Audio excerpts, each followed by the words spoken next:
louder, more aggressive, because they want to be heard. Because who doesn't want to be heard? Everyone wants to be heard, and that seemingly is supposed to be the bedrock of democracy. Everybody feels heard. Everybody votes. Everybody gives their view. Free speech is supposed to come out of democracy, that everyone gets heard, regardless of their views. But when both of those start getting quashed, start getting suppressed, when we know about foreign interferences like what we've seen with the AIPAC guy, like every Republican member has an AIPAC guy. When people hear this, they become very frustrated and annoyed. Like American and Brits are struggling in their daily kind of life, and then we found out, oh, the millions have been transferred back to Israel.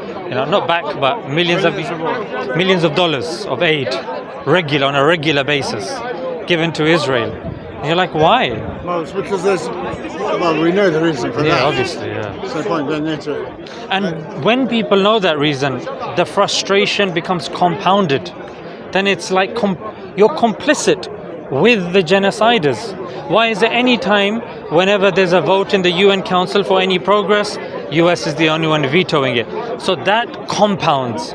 Why is it that people are getting knocks on the door because they've got a Palestinian flag outside because someone feels threatened because of a flag? That compounds the problem.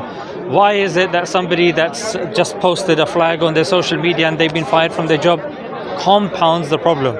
And that's why I think it's become polarizing, and certain people might think, you know what, it is becoming a bit difficult. What do you think about that? I think that Israel is a threatened entity. Whether it's a legitimate country or not is another debate. The British were involved back in 1908 or whenever it was, and after the war, Israel was created whether legitimately, at the time legitimately, but and they're threatened. They're threatened by neighbours, and if people are threatened, they will respond, and they're capable of response because they get such aid from America, so many dollars and so many weapons, and they're almost invulnerable. They're so powerful, and I don't know the answer to the problem. I recognise that the land, there's a good claim to the land they occupy being Palestinian land or Arabic land, but nevertheless, we have to deal with the reality. How do we? Is it feasible to say, as has often been said, everybody should and could and can, if there's a will, live in peace and live in harmony? And there have been times when we got close, Yeah, I would definitely say there was definitely a time in Palestine where you did have a convivencia of Christians, Jews and Muslims. They did live in peace. It's been shown to work. We know in the 800-year Muslim rule of Spain that also worked. Maimonides is considered one of the most influential Jewish personalities of the past. He was given respect and he did live. Who was that? Maimonides. Oh, yeah. So he was, and he did live harmoniously, and he was given a very high rank from the Caliph of that time as well, and he did speak very highly of the Caliphate of the time as well. So we do know it does work, but as Karen Armstrong has said, in her opinion and in her book that she's written Fields of Blood. She's an ex-nun. She's concluded that most of these issues actually arise from geopolitical issues. They're not religious differences. But that was what she said. But here's an interesting point that I wanted to say. I tend to agree with your sentiment with regards to what's going on now, because when post October the 7th, Netanyahu, when he came in front of the cameras, he said Amalek. And somebody who's familiar with the Old Testament knows Amalek is referring to 1 Samuel 15 verse 3, which, if I am to paraphrase, says, kill all of the Amalekites, the men, women, children, the infants, and suckling babies. Kill even the donkeys, the cows, and the likes. In other words, leave nothing. And when he came in front of the cameras, he said Amalek. B'Tselem, who's a human rights organization in Israel, says anyone who's gone through the education system in Israel knows when Amalek is proclaimed or mentioned, they mean kill everyone. There's no difference of opinion amongst Israelis what Amalek means. You'll have some Christian that might be able to give an exegesis of that verse here in London, Hyde Park, Marble Arch. However, in Israel, there's a national understanding of what that word means. So, as somebody that's Jewish, that you can tell me your connection with the Torah and the Old Testament. Is that something? How does that settle with you? 1 Samuel 15:3. Well, the trouble is, I don't subscribe to the Quran or the Bible or any of the Jewish books either. I don't. So, what was written by human beings, apparently from God, years ago, I dismiss. I just don't. It doesn't touch me. So if people say Amalek, and people know it's from a holy book in some people's eyes, I just think to myself, you've got to rise above that. And there are plenty of people who do rise above that. So, it would probably frighten me if I was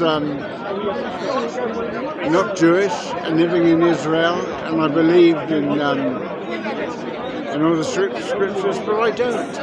And my kids are Jewish, and they're proud to be Jewish, and my grandchildren are proud to be Jewish, but they're not driven by the Old Testament or any other book, the Quran or any book. My eldest and smartest granddaughter is at Cambridge, and when I asked her yesterday about her education, I couldn't follow what she was saying. I really couldn't. It was so intellectual and improbable that I was lost from the beginning. I just thought to myself, and I did say to her, she's a first-year student at St. Catherine's College, how does this affect your well-being and your life and your future and your prospects? And she couldn't really answer that. But then my daughter chipped in and said, that's not what Cambridge is setting to do. They're setting to get people to think in a way that I've never been educated sufficiently to think, and you certainly haven't, pointing at me or Dad. And this is true, of course. So I can't really make any sensible comment. I understand that. I think you have answered it by saying you don't deem it to be a word of God. You don't follow it. So I'm assuming you said yourself you converted to Judaism because of your wife. So it's more of a label than it is a moral compass or a way of life. And with the kids, they are possibly ethnically Jewish. And I think you have answered. But they're not. There are lots of Jews like that. They keep they don't even keep the Sabbath, but they keep the holy days, and they eat matzahs on certain days, and they do. But that's it. It's kind of a show. It's not. When it comes down to it, I don't really believe in. But here's the. They don't believe that. All the non-Jews should be killed, and the cows and the donkeys and their children, and they just don't believe that. They just don't. The thing that to get to kind of practice, to get to the last 3 years, two and a bit years, I just understand what you say about being heard. Not necessarily so much in this country, but if you live in Gaza or you live on the West Bank, I understand what you say, and how they. I don't really understand how they make feel. Of course, I don't. How could I if I didn't live there? But I kind of hope to try and empathise with them in my way. But then I think to myself, Hamas say in public and on the radio, and I don't need people to tell me in terms of second-hand news and second-hand speech. I hear principal people from Hamas saying everybody in Gaza will give their lives and their children's lives if they have to. They don't want to, but they know they have to in certain circumstances, because the land occupied by the Jews is our land, and we demand it back. And if we have to kill all the Jews and their children, just what Jews are saying, in reverse. And this is somebody who's willing to come on BBC radio or LBC radio and say these things out loud. And I think to myself, no wonder the Israelis are frightened, you know. And then, on the other hand, the people in Gaza say, how can we protest? Israel has all the might. They're mighty and they're ferocious. And they're vicious if they have to be. Under certain circumstances, they're vicious. And then they're like a lion. They're like an untamed wild lion. And then they go and poke the lion with a stick by sending people on motorcycles to kill Jews at a music concert. You know, and take captives back to Gaza. And I think, so what are Hamas thinking? What do they think Israel are going to do? Do they think there's going to be a measured response? You know there's not going to be a measured response. The animals mad in defending what they believe. You know what's interesting though? I saw a very simplistic kind of encapsulation of this that was, I think, possibly aimed at towards the Gen Z. They said when we watched Star Wars, we sided with the occupied. When we watched Dune, we sided with the occupied. When we watched any Avatar, we sided with the occupied. However, when it comes to Israel-Palestine, it's complicated. It's difficult. When we've seen Israel constantly encroaching, taking over, blockading, not allowing, they say themselves, we're shutting off water, food, electricity. Why should a occupying force be allowed and given the power to do that? But they weren't cutting off food and electricity. It actually happened 2 weeks ago. But they weren't doing it before the attack on the Jews at the music concert. They weren't doing that. To a large extent, people were living in relative harmony. Certainly relative to today. I'll give you an example. With buildings ruined and no water and I mean, people were managing a reasonable life. It may not be the life they aspired to, but nevertheless, it was a life that was tolerable and people were living. And lots of people from Gaza were going to work in Israel. And there are people I was sitting in a cafe in Eden, where I live, Palestinian cafe. And I stood next to the proprietor. He came out and drinking a cup of coffee. He turned out to be the proprietor. And I said to him, is this really a Palestinian cafe? He said, yes, it is. W5 in Ealing. You can look it up if you need to. And so I said, whereabouts in the Middle East did you come from? So he said, from Israel. He said, I have an Israeli passport. He said, I'm free to do as I like. He said, I'm here now in the UK. And I said, how did you get... He said, well, for years, he said, I was working for the Israelis. He said, I was living in the West Bank and I was going to Jerusalem to work and so on.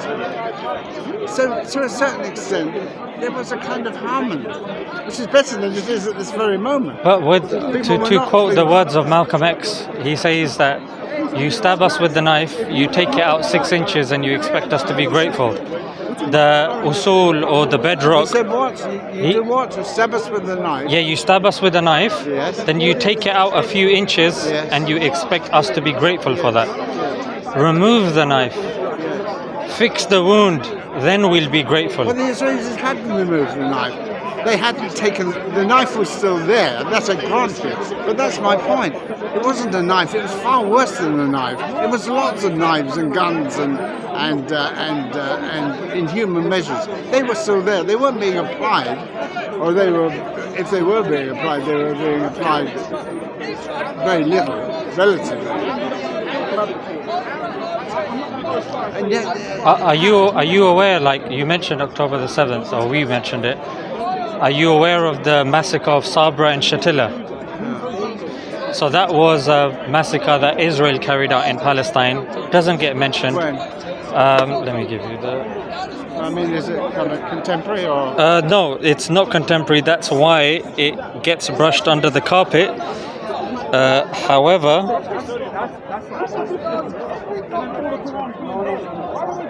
so that was in 1982, and that was when the men were out for war, and 3,500 people were killed, and those were only women and children, and that was in a space of 5 hours.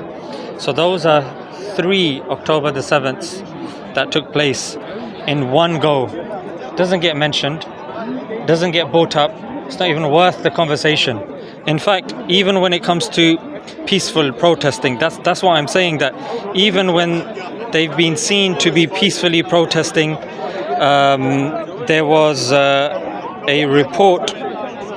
This was the UN released the report in 2019, and it was to do with the 2018 protests. So why are you telling me this? Sorry? So why are you telling me this? I'm telling you this because when Does you're... this justify October the 7th or whatever it is? I- Up to 22? No, what I'm saying is that it's more so a counter question to you.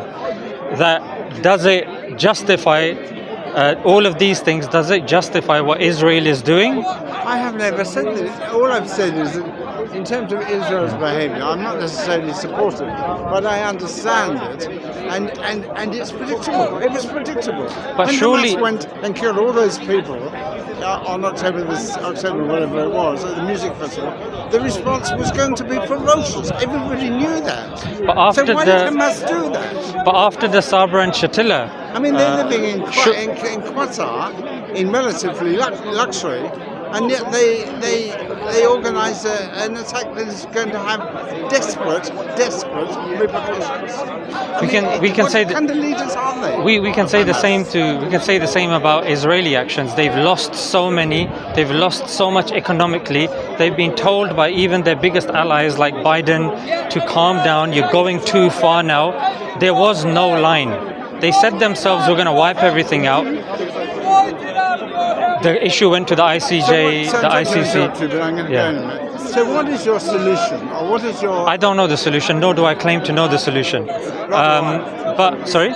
Nor do I. Well, that's what I'm saying, but at the very least, I'm hoping that people can say and understand that if you have a group that's been subjugated and beaten and wrecked, they are going to rise up. To say that it happened out of nowhere, or why did they respond? If my house has been taken over, I don't care if 10, 15 people, if I've got my wife and my mother there, I'm fighting till the end. And I'm sure you will either. You're not going to cower. You're not going to say, you know what, I'm going to listen to what someone else outside. These are my wives. It's my wife, my mother, my child. I'll fight till the end. So when people say they don't understand, I don't understand that statement of theirs, because if you've been subjugated for so long chocolate doesn't go in, wedding dresses don't go in, coriander doesn't go in, there's a blockade, where even going to school you have to wait on checkpoints for about 2 hours. That's not a life. That's a real life. But why are all those measures? Because they introduced? believe, and Well, why have they been introduced? because if you look at any interview of the higher up, They've they been say introduced because it's a promised land that's been promised to us by God. That's what it boils down to the Bible or the Quran or the. We don't ever bring up the Quran. The Quran never They gets will bring brought up. The Quran around here. They've given 3 books away and tell you which one. Yeah, the Quran may be brought up when it comes to talking about God's existence and non-existence. However, when it comes to promised land, the Palestinians don't make the argument. That argument is only made by the Jews, saying this is our promised land. It's said in the Torah, and somehow everybody's supposed to be okay with it. The Palestinians are simply saying, that's fine, that's in your book, but we're here. What do we do now? 2-state solution, you said solution. I'm saying Zippy Hatolvi is on LBC saying there is no 2-state solution. There's mixed messages going out. Oh, but the Palestinians, they need to be peacefully protesting. 2018 they did. The UN report says that, and it quotes, that the Israeli army intentionally targeted medics, intentionally targeted journalists, intentionally targeted disabled people, and intentionally targeted children. This my friend, is what they're dealing with. They're not dealing with people that are thinking logically and rationally. They've taken a scripture that they believe, like, to put in George Galloway's words, God is not a realtor. Please don't quote. I'll just give the quotation then, because the quotation is good. God is not a realtor. He's not going to tell you, oh, this is your land or that's your land. How can you even say that when people are living on that land? You have to do it according to the law of God. Doesn't God then say don't kill innocent? But that's why I'm saying that there are so many inconsistencies that even when you look at when, like you mentioned, oh, Hamas has said this, Hamas has said that. I'm not defending Hamas, nor can I be seen to defend Hamas, because it's against the law in this country. So saying it, no, we need to be a member. well, wherever the case may be, certain people have had knocks on the door saying you said this and it was construed as this. It's against the extremist, it's extremist rhetoric, or whatever the case may be. But just like there are certain Hamas members that may have said some negative things, many Hamas members and their clerics have said, we have no issues with the Jews. We only have issues with the people that are coming and killing us, and we only have an issue with them. We don't have an issue with you. Their charter, the old charter, gets mentioned, but they don't mention the new charter in which they distinguish between Zionists and Jews. And the reason I'm telling you this is because sometimes for certain Jews, it's good to hear this side of the argument, because they only know about the old charter that gets brought up a lot. And when we say, oh, but Daniel Hagari said when they were attacking Palestine and he was the spokesman for the army, he said our goal is destruction, not accuracy. Netanyahu said Amalek. Then you had the president, Herzog, saying all of Palestine, all is responsible, all of it. So when we give those quotes, they say, oh, but they are certain individuals. But most of the population doesn't think like that. I say, with all due respect, can that be extended to the other side as well?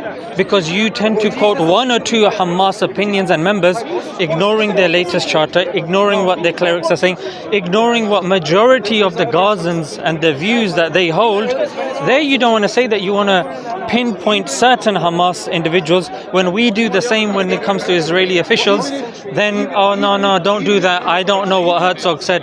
But I can show you the clip where he's saying that. No, I don't agree with him then. Well, then I don't agree with this. Don't use this as an argument for you to justify killing of babies.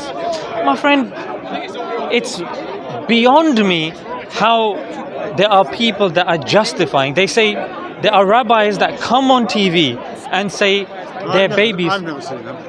I'll give you the clips. It's his name. I saved it on my Twitter. He's quite popular. He says the reason why we aim for their babies. I'm very skeptical about people over here on television. I'll say on the radio. I mean, I remember one lesson I learned was that the first Iraq War, when Saddam invaded Kuwait. Was it like this? Yeah. And a young lady, relatively attractive young lady, apparently Muslim, dressed like a Muslim would be, and she said, her face was showing, and she said, I saw people from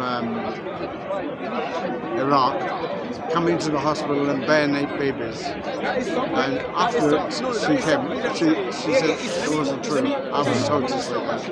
And It's like the 40 beheaded babies lie.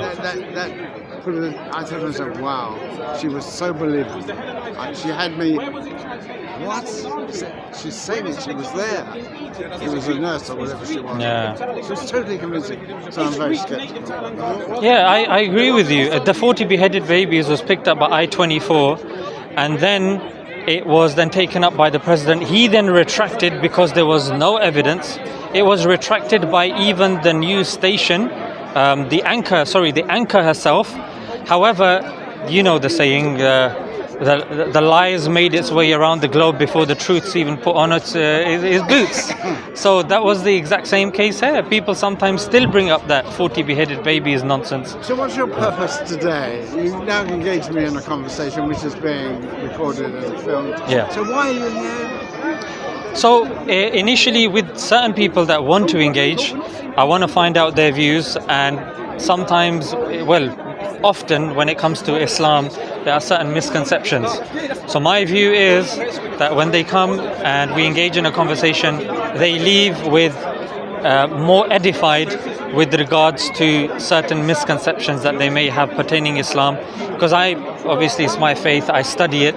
They may have a misconception with regards to how the Quran was compiled. I think you've achieved your objective today. The thing is, I'm also respectful of your time. But if the conversation was to go, because I did notice you said all the scriptures are man-made, so it would be beneficial if. But obviously, I did remember you saying you had to leave as well. So it's up to you where the conversation goes. But if you did want to go, that was a conversation that I wanted to have. To tell you that obviously, as Muslims, we don't believe that the Quran was man-made. We don't believe it was compiled decades and centuries after the one whom it was revealed to. I wanted to tell you that the Quran out of the ancient religions were the only ones that have manuscripts dating to the time, and comparing the text to what we have today, there's 100% word accuracy. I wanted to tell you also that even if you carbon date that manuscript, through carbon dating, it's dated to the time of the Prophet Muhammad. I'm going to argue that. If you believe that and it comforts you in any way, then I say that's fine. And I say the same about Jewish scripture and Christian scripture and all the other so-called. But that's what I wanted to say. Yeah, it doesn't apply to the scriptures. It's a model for leading a life and bringing up your children. Perfectly okay, until it starts to encroach on other people's beliefs and way of life, and then that leads to friction, which leads to war. Absolutely. And then on top of that, as you rightly say, they're geopolitical manoeuvres, which I don't know what drives that. I really don't. That's very difficult to say. It's land, isn't it? We want land. Even liberalism, even if you look at Hume and Kant, they have to talk about land. The distribution of land, how the land is linked with the state, and what's the relationship between the state and the land. Land has always played an important part since time immemorial. Look how America was this, they say discovered, but how can you discover a land in which people are already living? And then you're wiping them out using smallpox jumpers and all sorts of things. So we know with regards to America that we have today, we know about Australia and New Zealand. You had Aborigines in Australia. So land has played an integral part, and it's going to continue playing an integral part, because land is part of spoils of war. You want to increase your influence as much as you can. But what I wanted to say about scripture was that scriptures are seen differently.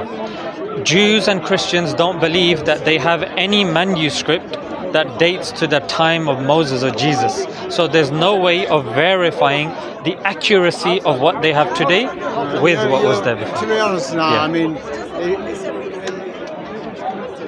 you're talking to the wall, because I just can't cope with the idea that there's some celestial spirit, all-powerful, or even part-powerful, who allows children to have cancer. So how do you believe all of this came to be then? Where do you rest your hat? Well, nobody knows. And, it's the old story of when it gets to the point where the scientists are incapable of answering the question of the beginning, then the religious people of all denominations quickly jump in and say, well, there we are.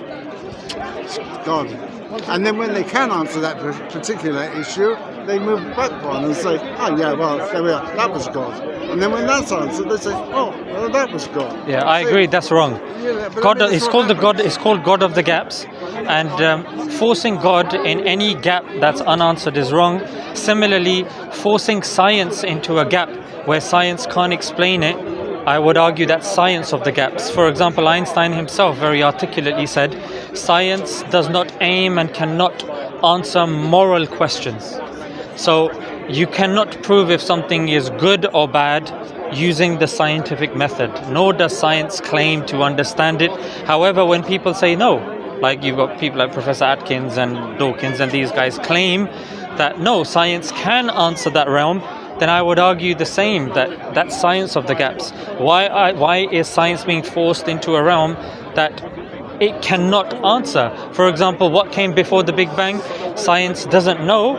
Therefore, they've now posited a model called the multiverse, which is baseless, has no evidence, not peer-reviewed, and they've just put that there just in case. We're working towards it. String theory, no evidence. We're working towards it. M theory Isn't of. that fair enough? Though? Isn't that fair enough? But isn't. But What would you then. expect them to say? But then I'd But say. they do answer questions that have vexed people for generations historically. Questions these have been answered. I don't think if you The cannot. gaps have been closed. Not all the gaps. There are more gaps. There will always But be if more you can't gaps. answer how this universe came into being, Why extrapolating. should I be able to answer that? No, Why should anybody be able but to the answer scientist is answering. That's the difference between Why what you're should you saying. just say because I can't answer, or the cleverest people in the land can't give you convincing arguments because there are gaps. Therefore, you're doing the same as you just said. That's not right, but you're doing it. No, what I'm saying is that Therefore, there are gaps. what I'm saying that you're accusing religious folk of forcing God where science can't I'm answer. not forcing God to anything. I'm not saying you. I'm talking about religious folk. But I'm That's what already you said. saying, and generally speaking, people, I think most people, a lot of people agree with me, I hope, is that religions of all sorts is a model for life and bringing up children and enhancing civilization are good. They're welcome. They're for the good. Even if it's nonsense, they're for the good. Is it for the good though? Well, it is until it can be for the good and often is for the good. Because in this conversation we already demonstrated how religion can be used not for the good. But the point that I was saying here was just like religious folk That's my are. point there. You're confirming my point. I'm confirming your point, but I also want to direct your attention towards a what's good for the goose, what's good for the gander sort of thing. That if you're saying religious folk use religion to fill in the gaps, and I'm saying scientists do the same with the unanswered questions, on the other foot you're saying scientists should be allowed to do so. One second. No, but they say we don't know. No, but they're saying the multiverse and string theory and M theory, they are theories. They're theories, but they're not facts. Well, but I they've. agree, but that doesn't mean that it must be God, therefore, because they're not absolute facts. What I'm saying is, yeah, and what educated religious folks say is, just because there is a mechanism for it may be M theory, string theory, Stephen Hawking called it gravity, yeah. Those are mechanisms. Hawking called it gravity? Yeah, Hawking in his book, The Grand Design or whatever, he said when he was asked what created everything, he said gravity. So he referred it and deferred it to a force, which, if you're interested, I can tell you why I believe it to be ridiculous. I may even have the book, but I certainly haven't read it. Yeah, it is. It's not an easy read, but saying I've spoiled it for you. It's like Dumbledore dying. I've told you, oh, he believes it to be gravity. I've lifted the curtain, but gravity is a force. But here's the thing: what we say is these are all mechanisms. That's a different category. God is a creator of mechanisms. So just because you know a mechanism doesn't take God out of the equation. For example, someone knows how the Ford car works. Yeah, you know the mechanisms. That doesn't mean Henry Ford now, just because you know how it works, no longer exists. He was anti-Semitic. Well, a lot of people are considered anti-Semitic. Michael Jackson's considered He was anti-Semitic. proudly anti-Semitic. Well, Rabbi Shmuley did try to bring him round, but unfortunately he convinced him to be more anti-Semitic. So over here, what I'm saying is that science has its role. That's why you had the head of the Human Genome Project. He was, until very recently, he was a Christian. However, he took over from Watson, who was responsible for bringing the double helix to us. Sorry, brother. To the double helix to us. So why? But he was an atheist. So you have somebody that was an atheist taken over by, his name's Francis Collins.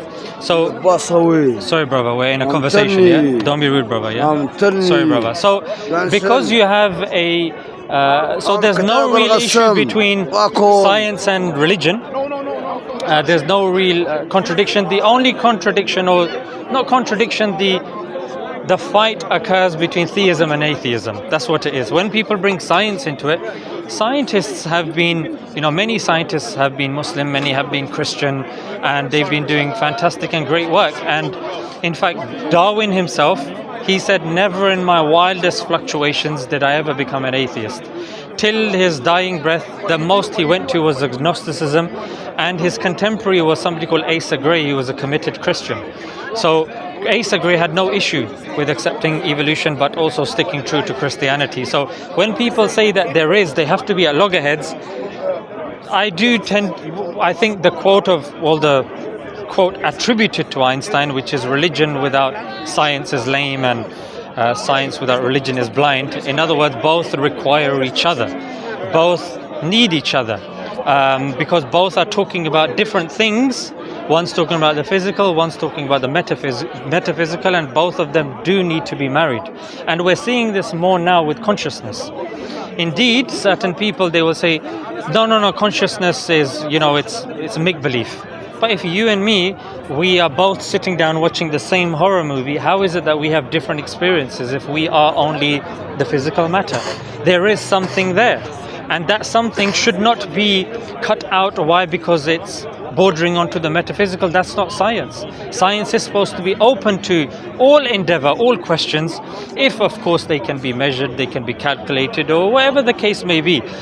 So pertaining God, what I'm saying is that even if you look logically, philosophically, you are left with three options. Either you believe the universe came from nothing, or you believe it created itself, or you believed there was an agency, an intelligence. I just don't know what that is. Let's continue the conversation. We agree on that, so I can leave on that basis. We agree on that, but so we don't know. But I don't know that necessarily science needs religion. I mean, I think society needs a kind of religion, a kind of. Because science can't prove right or wrong, can't prove purpose. It doesn't prove mathematics. So what? I mean, all this is attributed to your education and your thinking, ability to think. But so what? I mean, I'll tell you so what. Because if that's used to disprove religion, I'm saying let's bring that under the microscope. All I'm saying is, how can you? To me, it is incredible that somebody who can think like you and can think like Einstein, if you like, if I can put you on that plane. Thank you. I'll take that. I'm sure you will. I'm sure you will. But it's just incredible to me that all this can be answered by some kind of spirit in the sky or in the ground or wherever it is. Some kind of spirit, all-powerful spirit. It just seems to me, I went to see a. No, finish that thought. No, well, that is the absurd. But I'm going to just kind of explain it in a way that a child sees it. We went to see two guys, famous. I can't remember their names now, and they were famous so-called musicians, not musicians. Actors, comedians, sports. Where they make people disappear. What do they call Magicians. It? Magicians, yeah. And on this particular trip, somebody in the audience is invited to carve their name on a bullet, and the bullet is put into the gun, and everybody sees that, and the cameras see it up close, and the person who puts his name on the bullet is checked out. He's not part of the deal, and it's put into the gun, and the other party is that the gun is fired, and the other party allegedly catches that bullet in his mouth, and then the camera picks up the bullet, and they look, and there's the person's name on the bullet. And I clapped like everybody else. Terrific. And when we drove home, my daughter said to me, "Well, that was magic." And I said, "No, it wasn't magic." She said, "Yeah, it was magic. How could it not be magic?" Well, so what? So it's similar when you come to God, because I can't answer the question of what created all this. It must be magic, and yet there isn't any magic. I would disagree. I wouldn't. I'll tell you why. Because there's something called Leibniz, who's a famous philosopher. He coined the phrase, even though it's Aristotelian. It's called the principle of sufficient reason. Yeah. And if we look at the principle of sufficient reason and we look at everything that's around us, everything that has knowledge has a creator. There's not a single thing that we can look in our universe that has knowledge in it that does not have a creator. And you can jump in if you come up with something. Yeah, And because you can't, if you take Darwin, for example, and everything that's followed Darwin, and the way man has evolved, and from some kind of creature in the ocean is crawled out of the ocean, we've got that far, and there's no serious descent to that belief, because there's plenty of scientific evidence about species and how they evolve separately if they're in remote islands, all that kind of thing. not necessarily, no. It's very, very convincing. To me, and to half the world, at least half, it's very convincing. So, but You're yeah. Because you can say to me, oh, what about this thing? You talked about this something in the sea that crawled out. Well, who created that? Well, I don't know. I don't know. So let's compare let's compare the two things here. Somebody will know. So you're saying when you see something, so when you see the stuff around you, what I'm saying is that if you see everything around you has a purpose, according to the principle of sufficient reason, according to what? the principle of sufficient reason. That's the technical term, but in simple terminology, it means that anything in which there's knowledge comes from a creator. Every cause has an effect. That's a falsehood. It doesn't come from a What? Give me an God exception. doesn't create that bird up there. He didn't create I didn't that. say God. Or that tree. I'm saying every cause has an effect. Yes, they can, but they're not all known. So every The cause, origins are not known. but every cause has an effect, right? We'll get back to the gap problem. So here's the thing. The origin isn't known. It's a gap in your mind. Okay, fine. Therefore, I'll fill that. Let's stick with this then, yeah? Let's stick with this. And I like this. I want you to do this because it's good practice for me as well. So if everything that we see around us follows the principle of cause and effect, cause and effect, cause and effect, everything has a reason, has a justification or whatnot. Human beings, we don't have a reason, we don't have a justification, we don't know what our cause is. Perfect, brilliant question. Now if someone thrusts in God with no evidence, yes, God of the gaps, that's not right, that's not good. Let's bring in reasoning. Let's look into either philosophy, let's look into logic, let's look into empirical evidence. Let's find out why God is the inference to the best explanation. That's what science does. Whenever it comes up with a theory, it says, okay, let's see. There are three possible theories. Let's see. We don't know what is fact. Let's come to the inference to the best explanation. It's called abduction, yeah? Let's see. But what I'm saying is, let's do the same over here. Let's analyze the arguments that are here rather than saying, before extrapolating and saying there's a pie in the sky or this or that, I haven't made that argument. In fact, I don't subscribe to that spirit floating or that grandpa sitting on a chair up there, but we don't believe that. Our definition of God is four-pronged. He is one, independent, does not beget, nor is he begotten, like he doesn't have children, nor was he given birth to, and there's none like him. No, believe he's man. Well, we don't believe he's gender, specific to gender. So with him or with it, we don't believe it to be, a human being who came down to die for people's sins or come down and make mistakes and this and that. We believe that obviously in this world you are subject to time and space. If you come into this world, it's problematic now because you are subject to laws now and you are now dependent on those laws. We believe God to be independent. Yeah, just like Aristotle said, the first cause. That's why I'm saying that. I'll give you one simple argument. You and me, we are dependent. Yeah, we're dependent on water, we're dependent on food, we're dependent on something else. That depends on something else, that depends on something else, that depends on something else. Philosophically and rationally, there's only two options that happens to that chain for you and I to exist. Either